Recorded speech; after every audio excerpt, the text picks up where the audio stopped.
दिल्ली में पहलवानों के धरने के दिन गिनते जाइए और देश की बेटियों के प्रति मोदी सरकार का रवैया देखते जाइए। दिल्ली के जंतर मंतर पर पहलवानों के धरने के आज 10 दिन पूरे हो गए। सुप्रीम कोर्ट की फटकार के बाद बीजेपी सांसद और कुश्ती संघ के अध्यक्ष ब्रिजभूषण सिंह के खिलाफ एफआईआर दर्ज हुए 5 दिन हो गए। ब्रिजभूषण सिंह के उस बयान के 2 दिन हो गए जिसमें उन्होंने कहा था पीएम मोदी, गृह मंत्री अमित शाह या पार्टी अध्यक्ष जेपी नड्डा अगर कह दें तो मैं कुश्ती संघ से इस्तीफा दे दूंगा। पहलवानों की तरफ से हर रोज मीडिया के सामने आकर अपनी बात कहे और मोदी के नाम फरियाद किए भी 10 दिन हो गए। मोदी चुप है जैसे कुछ हुआ ही ना हो। आज भी साक्षी मलिक, विनेश फोगाट और बजरंग पूनिया जैसे खिलाड़ियों ने, जिन्होंने देश का नाम दुनिया भर में रोशन किया है, अपने आरोपों को दोहराने के साथ बहुत कुछ कहा है, बार बार कहा है, आज फिर कहा है। इससे पहले दर्जनों इंटरव्यू में कहा है। मैं भी उस वक्त जंतर मंतर पर मौजूद था जब इनकी प्रेस कॉन्फ्रेंस हो रही थी। आज तो तीनों पहलवानों ने यौन शोषण के आरोपी ब्रिजभूषण सिंह के खिलाफ और बहुत कुछ कहा है और ब्रिजभूषण सिंह ने जो कहा है उसका जवाब भी दिया है। इन पहलवानों ने आज फिर मीडिया के सामने आकर 2012 से लेकर 2014 से लेकर हाल के सालों में जो कुछ हुआ है, हाल के दिनों में जो कुछ हुआ है, उन सब के बारे में विस्तार से बहुत कुछ बताया है, जिसे जानकर आप भी सोचने को मजबूर हो जाएंगे कि आखिर ऐसी क्या वजह है कि मोदी जी की सेहत पर यह सब सुनकर भी कोई फर्क नहीं पड़ता। सुनिए क्या कहा आज पहलवानों ने। अभी कई दिन से ब्रिजभूषण एक बात बोल रहा है कि 12 साल से ये चुप क्यों थे, 12 साल तक ये चुप क्यों थे, 12 साल पहले बोले क्यों नहीं, इतने दिन तक वेट क्यों किया। तो मैं इसी चीज का एक जवाब देना चाहती हूँ। 2012 में जूनियर का कैंप लगा था लखनऊ, वहां पे एक शिकायत दर्ज हुई थी पुलिस स्टेशन में सेक्सुअल हरासमेंट के खिलाफ में। ये लड़कियां लगातार पीएम मोदी से गुहार लगा रही हैं। कुश्ती संघ के अध्यक्ष ब्रिजभूषण सिंह के तौर तरीकों और शोषण को लेकर पीएम मोदी से दखल देने की मांग कर रही हैं, जनवरी से ही कर रही हैं, लेकिन अब तक मोदी जी के कानों पर जू नहीं रेंगी है। ऐसा लगता है जैसे इस मामले में मोदी जी ने आंख और कान बंद कर रखा हो। सुप्रीम कोर्ट के डर से एफआईआर तो दर्ज हो गई, लेकिन दिल्ली पुलिस के ढीले ढाले रवैये पर इन पहलवानों को भरोसा नहीं है और भरोसा न होने के पर्याप्त वजह भी है। एफआईआर में जिस ढंग से आनाकानी हुई, उनका कहना है कि पहले ब्रिजभूषण सिंह की गिरफ्तारी हो ताकि जांच तो ठीक से हो सके और उससे पहले इस्तीफा हो। लेकिन मोदी जी ने जैसे तय कर लिया है कि इन पहलवान बेटियों की तरफ न तो देखना है न सुनना है। पीएम मोदी महिला पहलवानों के साथ यौन शोषण के खिलाफ पहलवानों के धरने और गिरफ्तारी की मांग की तरफ न तो कान दे रहे हैं न आंखों से कुछ देखने को तैयार हैं। कर्नाटक में रैली कर रहे हैं, भाषण दे रहे हैं, चुनावी बातें कर रहे हैं, मन की बात कर चुके हैं, प्रचार प्रसार और कैमरे के सामने आकर, चैनलों के सामने आकर छाने वाले तमाम वो काम कर रहे हैं जिनसे घंटों कवरेज मिले, लेकिन बस पहलवानों की तरफ से आंख मूंद कर बैठे हैं एकदम चुप। जैसे विनेश फोगाट, बजरंग पूनिया या साक्षी मलिक कौन है जानते भी ना हो। जिन पहलवानों को घर बुलाकर प्रधानमंत्री मोदी उनकी मेहमान नवाजी कर चुके हैं, उनकी तरफ आज देखने को भी तैयार नहीं है। कुछ तो वजह है। जंतर मंतर से चंद किलोमीटर दूर रहकर भी जब मोदी ही मौन है, मोदी ने ही चुप्पी साध रखी है, तो अमित शाह या जेपी नड्डा की क्या हैसियत कि ब्रिजभूषण सिंह से इस्तीफा देने को कहें या बेटियों को भरोसा दे दें कि आपके साथ इंसाफ होगा। उधर ब्रिजभूषण सिंह अपने इलाके में बैठकर हर रोज टीवी चैनलों को इंटरव्यू दे रहा है। हर रोज इंटरव्यू देकर चैनलों के सामने आकर खुद को पाक साफ साबित करते हुए उल्टे इन महिला पहलवानों पर भी तमाम तरह के आरोप लगा रहे हैं। अपनी महानता के किस्से बखान करते हुए बड़ी बड़ी बातें कर रहे हैं। साक्षी मलिक और विनेश फोगाट जैसी देश की बेटियों पर उल्टे गंभीर आरोप लगा रहे हैं और मोदी जी चुपचाप मौन साधे बैठे हैं। सरकार की इतनी फजीहत हो रही है, फिर भी सरकार की तरफ से कोई कार्रवाई के संकेत नहीं दिख रहे हैं। ब्रिजभूषण के गैंग की तरफ से, उनके समर्थकों की तरफ से, उनकी ट्रोल आर्मी की तरफ से महिला पहलवानों के चरित्र पर सवाल उठाने की मुहिम चल रही है। सोशल मीडिया पर बहुत बड़ा दस्ता इसी काम में सक्रिय है। आज धरने पर बैठे पहलवानों ने बहुत कुछ कहा जो सुना जाना चाहिए। सिलसिलेवार ढंग से ब्रिजभूषण सिंह के बयानों का जवाब भी दिया, वो बयान जो टीवी चैनलों के सामने आकर ब्रिजभूषण सिंह लगातार दे रहे हैं, बता रहे हैं कि इन पहलवानों ने क्या कुछ किया, क्या गलत किया। लेकिन अब इस वीडियो में आगे मैं चाहता हूं कि पहलवानों ने जो आज कहा है वो आपको विस्तार से सुनाऊं, लेकिन उससे पहले देखिए कि महिला पहलवानों के आरोपों के बारे में पूछे गए एक सवाल के जवाब में ब्रिजभूषण सिंह कैसे एक टीवी चैनल पर बौखला गए। चैनल की तरफ से जब बार बार ब्रिजभूषण सिंह से एक महिला पहलवान के आरोप के बारे में एंकर ने पूछा तो कुछ इस तरह से भड़के। बोलते आप हटाइए अपना दुकान, ये कैमरा बंद करिए, पहले कैमरा बंद करिए, कैमरा बंद करिए, रुक जाओ यार, बंद कर जाइए। इनका नोट करो, इनको दोबारा बताने दीजिएगा। जजमेंट करने लगते हैं बैठ करके। क्या कोट करते हैं, जाइए जाइए दुकान हटाइए। ट्विटर पर इंडिया टीवी का यह वीडियो वायरल है। वैसे दर्जनों इंटरव्यू ब्रजभूषण सिंह बीते 6-7 दिनों में दे चुके हैं, खासतौर से 5 दिनों में जब उनके खिलाफ जिस दिन FIR हुई, और हदें पार करके महिला पहलवानों का ही चरित्र हनन करने की कोशिश कर चुके हैं। इतना कुछ होने के बाद भी अगर मोदी या शाह ब्रजभूषण सिंह से इस्तीफा लेने को तैयार नहीं है या उन्हें इस्तीफा देने को नहीं कर रहे, इस्तीफा लेने की बात नहीं, इस्तीफा देने को कहने की बात है, क्योंकि उन्हें इस्तीफा कुश्ती संघ से देना होगा, तो मतलब साफ है कि उनके लिए बेटियां मायने नहीं रखती है। चुनाव मायने रखता है, वोट बैंक मायने रखता है, ब्रजभूषण सिंह का प्रभाव मायने रखता है, ठाकुर वोट बैंक मायने रखता है। ब्रजभूषण सिंह ने कैसे कुश्ती संघ पर कब्जा कर रखा है, उसके सबूत के तौर पर यह तस्वीरें भी मीडिया में वायरल है। और इसलिए बेटियां कह रही है कि जब तक इस्तीफा नहीं होगा, जब तक गिरफ्तारी नहीं होगी, तब तक कैसे माने कि इंसाफ मिलेगा। गवाहों से, पीड़ितों से जो बातचीत होगी, जो संवाद होगा, जो पूछताछ होगी, उसमें कैसे माने कि उन्हें किसी तरह का डर नहीं होगा जब तक ब्रजभूषण सिंह की हैसियत रहेगी। और आगे आने वाले दिनों के लिए भी बार बार ये पहलवान कह रहे हैं, कुश्ती संघ पर जिस ढंग से ब्रजभूषण सिंह ने कब्जा किया है उससे मुक्ति दिलाना जरूरी है। तो एक तस्वीर कैसे परिवारवाद चलता है, हालांकि इसको कल के वीडियो में भी बताया था कि ये भारतीय कुश्ती संघ का नाम पहलवानों ने रख दिया है ब्रजभूषण कुश्ती संघ। खुद तो अध्यक्ष हैं, आप जानते हैं, कर्णभूषण सिंह जो उपाध्यक्ष है, बेटा है, बाप अध्यक्ष, बेटा उपाध्यक्ष। ये परिवारवाद नहीं है, मोदी जी परिवारवाद के बहुत खिलाफ है। लेकिन प्रतीक भूषण सिंह बीजेपी के विधायक हैं, बेटा है। आदित्य प्रताप सिंह ज्वाइंट सेक्रेटरी, बेटे का साला है, मतलब ससुराल भी इसमें एकोमोडेट हो गया, एडजस्ट हो गया है। विशाल सिंह बिहार कुश्ती संघ के अध्यक्ष हैं, वो दामाद है। तो ऐसे 5 लोग एक ही परिवार, एक कुनबे के हैं। इसके अलावा बहुत सारे लोग उन्हीं के रखे हुए हैं या उनके प्रति एकदम नतमस्तक लोग हैं। यही महिला पहलवान कह रही है कि जब तक कुश्ती संघ से वो बाहर नहीं होते, जब तक गिरफ्तारी नहीं होती, क्योंकि दिल्ली पुलिस का जो रवैया था, जिस ढंग से दिल्ली पुलिस ने गिरफ्तारी में आनाकानी की बिना सुप्रीम कोर्ट के हंटर या डर के नहीं किया, उससे हम कैसे माने। तो बहुत कुछ कहा है महिला पहलवानों ने, वो भी आगे आपको बताऊंगा। आज राकेश टिकैत भी गए थे, किसान नेता, पहले इससे भी कुछ किसान नेता जा चुके हैं, कई राजनीतिक दलों से जुड़े लोग जा चुके हैं और जा रहे हैं, और जंतर मंतर पर लगातार पहलवान कर रहे हैं कि हम अपनी लड़ाई तब तक लड़ेंगे जब तक सरकार की कानों में, सरकार की कानों तक उनकी आवाज न पहुंचे, और जब तक इस्तीफा न हो और जब तक गिरफ्तारी न हो। अब यही बात आती है कि अगर मोदी जी इस्तीफे के लिए फोन नहीं कर सकते या अमित शाह इस्तीफे के लिए नहीं कह सकते, जो कह चुके हैं कि एक फोन पर इस्तीफा दे दूंगा उनके कहने से, तो फिर गिरफ्तारी की बात, गिरफ्तारी की उम्मीद की जा सकती है क्या?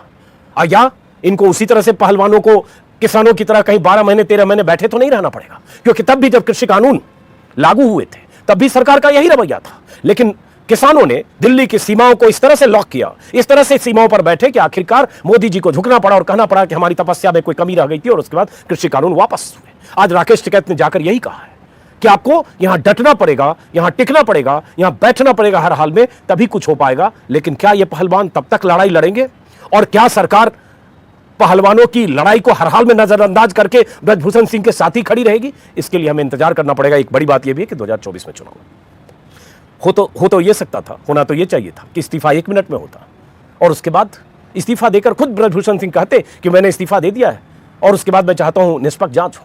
जांच की बात तो जरूर कर रहे हैं, लेकिन वो तब जब दिल्ली पुलिस ने FIR की। FIR कैसे की आपको पता है, लेकिन इस्तीफा को तैयार नहीं है। अब मैं ब्रजभूषण सिंह को कम जिम्मेदार मानता हूं। मेरा मानना है कि प्रधानमंत्री मोदी जो नारे में बेटी बचाओ बेटी पढ़ाओ की बात करते, इतने संगीन मामले में क्यों आंखें बंद करके बैठे? यही सवाल बार बार पहलवान पूछ रहे हैं, आज भी पूछा। मैं चाहता हूं प्रेस कॉन्फ्रेंस, जिसका कुछ हिस्सा मैंने शुरू में दिखाया, आप यहां से देखिए, आगे अगले 10-12 मिनट में गौर से देखिए और गौर से इनकी बात सुनिए। फिलहाल इस वीडियो को मैं अपनी तरफ से यहीं खत्म करता हूं, आप आगे प्रेस कॉन्फ्रेंस देखिए।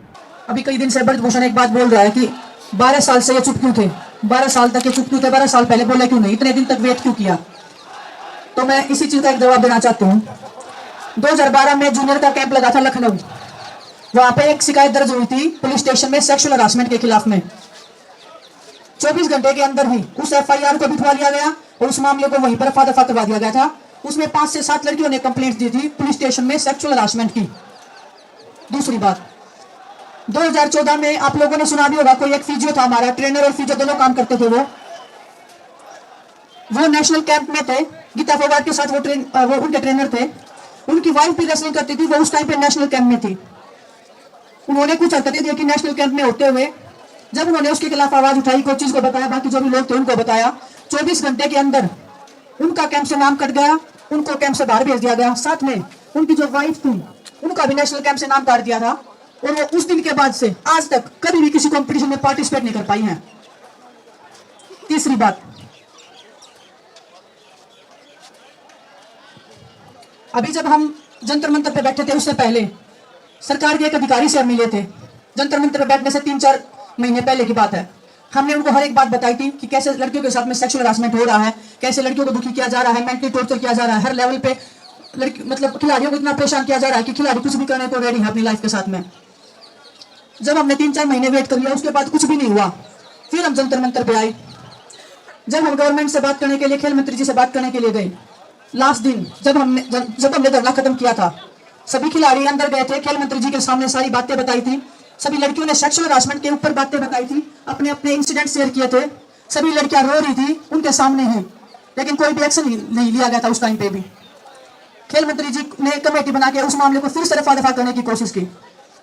तो आप देख लीजिए, हमने हर लेवल पे हमने आवाज उठाने की कोशिश की, लेकिन जिसने भी कोशिश की उस मामले को वहीं पे दबा दिया गया।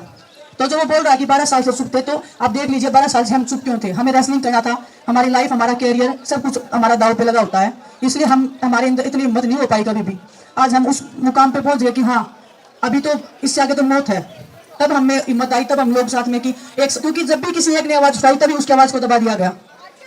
इसलिए सब लोग इकट्ठा के आप देख लीजिए, हम इतने लोग इकट्ठा, फिर भी FIR नहीं हो रही है जल्दी से, उसके ऊपर कार्रवाई नहीं हो रही है। तो बहुत मुश्किल है ऐसे इंसान के खिलाफ खड़ा होना जो इतने सालों से अपनी पावर का, अपनी पोजीशन का गलत इस्तेमाल कर रहा है। एक बार हम बता देते हैं अमिश, अभी काफ़ी टाइम से यही क्वेश्चन उठ रहा है कि हम नेशनल्स नहीं खेलना चाहते या हम कोई टूर्नामेंट नहीं खेलना चाहते, हम सीधा ओलंपिक्स में जाना चाहते हैं, इसीलिए हम ये प्रोटेस्ट पे बैठे हैं। 2016 में मैं ट्रायल्स देके गई थी इंडिया में और मैं फर्स्ट आई थी। तो ये रूल होता है, जो इंडिया में फर्स्ट आता है वही क्वालिफिकेशन करने के लिए जाता है टूर्नामेंट में। टर्की में हमारा कैंप लगा हुआ था, क्वालिफिकेशन टूर्नामेंट के 4 दिन बाकी थे।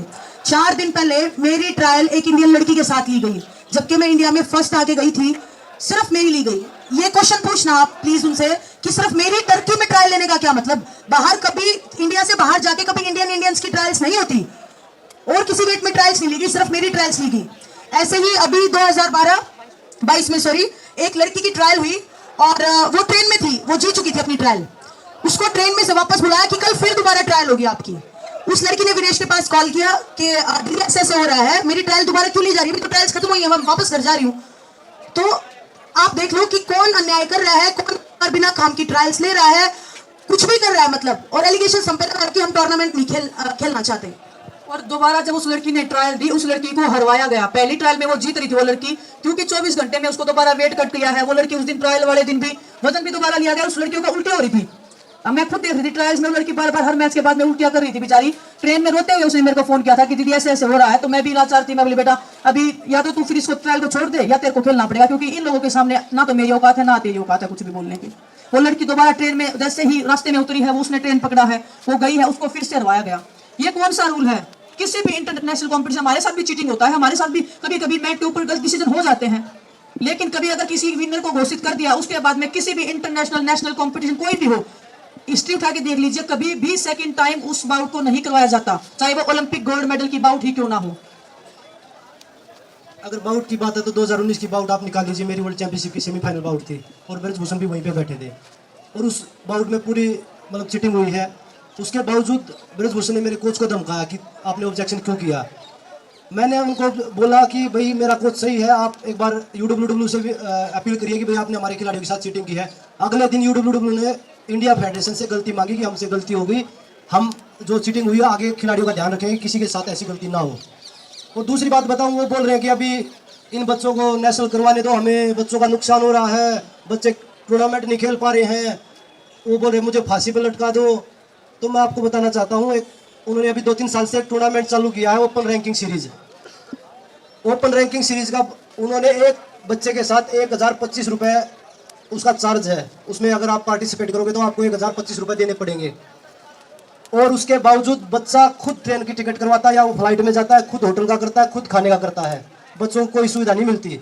और वो मैं उनसे पूछना चाहता हूँ कि वो पैसे जाते कहाँ जो बच्चे देते हैं। एक वजन में 200-200 बच्चे लड़ते हैं, तो 30 वजन है हमारे, 10 लड़कियों के, 10 ग्रीको रोमन के और 10 फ्री स्टाइल के। तो वो पैसे जाते कहाँ से? बच्चे खुद ही रहते हैं, अपने होटल बुक खुद कराते हैं, वो खाते भी खुद है वो, और उसके बाद वो टूर्नामेंट खेल के उधर वापस आते, उसमें कोई फायदा भी नहीं मिलता उन्हें। और रही बात बोला ओलंपिक के रूल बनाए थे हमने इसलिए खिलाड़ी प्रदर्शन कर रहे हैं, पहले तो ये रूल के खिलाफ है ही नहीं, ये तो सेक्सुअल हरासमेंट के खिलाफ है। और रूल की अगर मैं बताऊं आपको तो उन्होंने रूल बनाया है ओलंपिक के लिए कि जो खिलाड़ी ओलंपिक के लिए क्वालिफाई करके आएगा तो फेडरेशन का अगर मन करेगा ना तो उसकी ट्रायल होगी, बाकी सबकी ट्रायल नहीं होंगी। तो ये तो उनके मन मर्जी के रूल होंगे ना। ये एक क्लियर रूल कहा हुआ है कि भाई सभी की ट्रायल होंगी। अगर 5 खिलाड़ी क्वालिफाई करके आते तो 5 की ट्रायल होगी।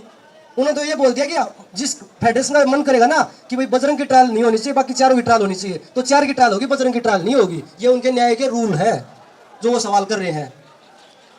और ये उनकी वेबसाइट पे अवेलेबल है आज भी। अगर आप चेक करना चाहो तो आप निकाल लीजिएगा, हमारे पास भी अगर आप मांगोगे तो हम दे देंगे। ये उन्होंने बाकायदा वेबसाइट पे डाला हुआ है कि ऐसे रूल है।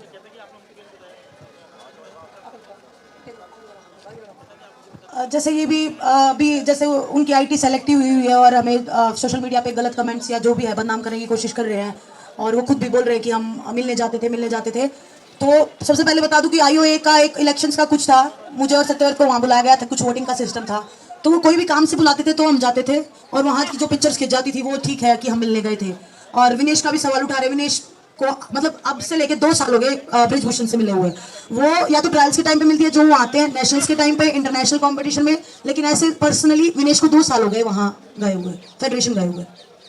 और ये सारे उनके क्वेश्चंस का आंसर है जो वो कुछ भी बोल रहे हैं हमें हमारा मुद्दा भटकाने के लिए और हमें गलत साबित करने के लिए। वो बोल रहे हैं ना कि 10-15 दिन पहले ही मिले थे। विनेश अपने हस्बैंड के साथ आई थी, बजरंग अकेला आया था।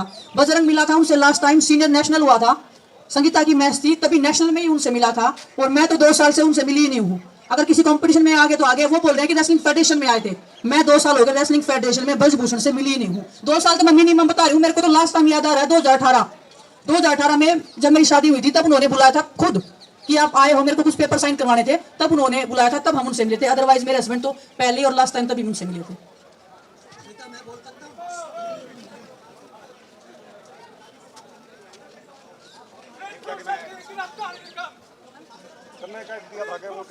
देखिए सर, वो जो अभी हथकंडे अपना रहे हैं, लड़कियों को बदनाम करने के, कुछ भी बातें बोल रहे हैं, उनकी आईटी सेल भी कुछ भी अनाप शनाप करी। अभी भी हमारे पास में एक पिक्चर है जो मूव करके किसी को भी वहां पे खड़ा किया गया, देखो कि ये लड़की आई है, और वो उनका नाम है श्रीकांत त्रिपाठी। वो ट्विटर पे है। ये जहां से भी हमें कोई मतलब नहीं है, लेकिन इस आदमी ने ट्वीट किया है, तो वो हर तरीके से बदनाम करने की कोशिश कर रहे हैं। इससे आप एक चीज का अंदाजा लगा सकते हो कि महिलाओं के प्रति उनके मन में कितना सम्मान है। सुप्रीम कोर्ट ने भी बोल दिया है कि जो भी कंप्लेंट्स थी उनका नाम ओपनली नहीं लिया जाएगा या नहीं उजागर हो सकता। ना हमने अपनी तरफ से एक भी नाम बताया है कौन कंप्लेनेंट्स है, किसका नाम है। वो बंदा किसी भी लड़की का नाम लेके कुछ भी बोल रहा है तो उससे उसकी मानसिकता दिख रही है कि महिलाओं के प्रति उसके मन में कितना आदर और कितना सम्मान है। उसकी छोटी सोच वो दिखाई दे रही है सबको।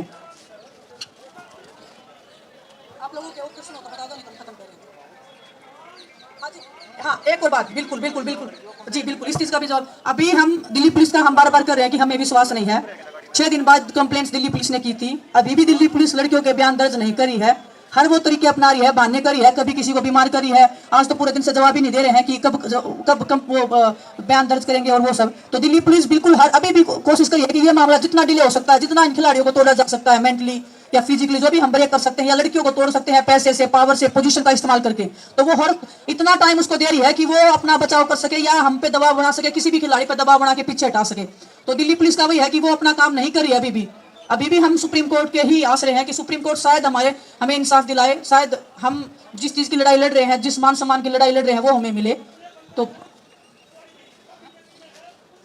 हाँ, एक और आज इंडिया टीवी से कोई उनका वो पूछे थे, उन्होंने सवाल पूछा तो इतने बौखला गए, इतना पागलों की तरह बिहेव कर रहे हैं, बहुत सारी गंदी बातें वो नेशनल टेलीविजन पे बोल रहे हैं। जो एक सभ्य व्यक्ति, जो एक सभ्य समाज से आता है, उसके मुंह से ऐसी बातें बोलना, तो आप समझ लीजिए उसकी मानसिकता किस लेवल पे उसकी मानसिकता है। जो नेशनल टेलीविजन पे 140 करोड़ देशवासियों के सामने ऐसी भाषा का प्रयोग कर सकता है, वो आदमी बंद कमरे में लड़कियों के साथ में किस लेवल तक करता होगा, आप अंदाजा लगा सकते हो बस।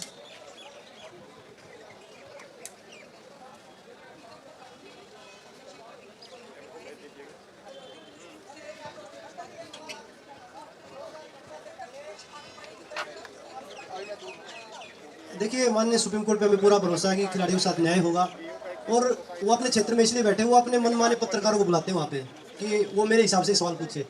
जैसे आज बता रहे NDTV का था, एक इंडिया टीवी था, तो उनके शो से वो छोड़ के भाग गए क्योंकि उन्होंने सच्चाई के साथ सवाल पूछे। तो मैं मीडिया के माध्यम से भी यही बोलूँगा कि वो दिल्ली में आके प्रेस कॉन्फ्रेंस करें और सभी मीडिया कर्मी उनसे, जैसे इंडिया टीवी ने सवाल पूछे हैं ऐसे ही आप पूछिए। सच्चाई का सामना थोड़े समय तक वो झूठ बोल सकते हैं, बार बार में वो झूठ नहीं बोल पाएंगे।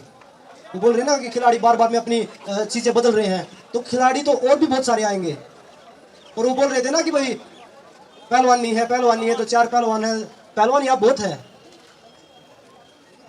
सारे पहलवान एक साथ खड़े हैं। हम नहीं चाहते कि कोई भी खिलाड़ी की ट्रेनिंग खराब हो, क्योंकि सामने एशियन गेम्स है, ओलंपिक क्वालिफाई है। उनका मकसद ये नहीं कि मैं फांसी पर लटक जाऊंगा और कंपटीशन उड़े दो, ये वो चीजें नहीं है। अगर वो सही में रेसलिंग की भलाई या रेसलिंग खिलाड़ियों की भलाई, हमारी भलाई चाह रहे हैं ना, आज भी वो बोल रहे हैं कि आप चले जाओ या कंपटीशन लड़ने दो, मैं फांसी पे चढ़ने को तैयार हूं, तो मेरा आप लोगों के माध्यम से एक रिक्वेस्ट रहेगा, अगर वो फेयर इन्वेस्टिगेशन चाहते हैं तो खुद पुलिस स्टेशन में जाएं, क्योंकि उनके ऊपर पोस्को एक्ट लगा है, नॉन वेलेबल ऑफेंस है, क्रिमिनल उनके ऊपर है। खुद पुलिस स्टेशन में जाए कि प्लीज मुझे गिरफ्तार करो, गिरफ्तार करने के बाद में इंटेरोगेशन कीजिए, अगर उसमें कुछ भी नहीं निकलता है तो हम दोषी। लेकिन अगर वो चाहते हैं कि फेयर इन्वेस्टिगेशन करें और वो हर तरीके से सहयोग देना चाहते हैं, तो हमारे माध्यम से ये एक सहयोग देना चाहते हैं तो दे सकते हैं। उसके बाद में जो भी सच और झूठ निकल के आएगा वो तो पूरे देश के सामने ही होगा। लेकिन ये स्टार्टिंग से हमारी ये मांग है, हम हर दिन मांग नहीं बदल रहे हैं। फर्स्ट डे से हम यही बोल रहे हैं कि एफआईआर हो, पहले एफआईआर हो, उसके बाद में उनको गिरफ्तार करके इंटेरोगेशन की जाए, उसके बाद में सुप्रीम कोर्ट मानेंगे जो भी आदेश देगा, जो भी उनकी आगे की कार्रवाई होगी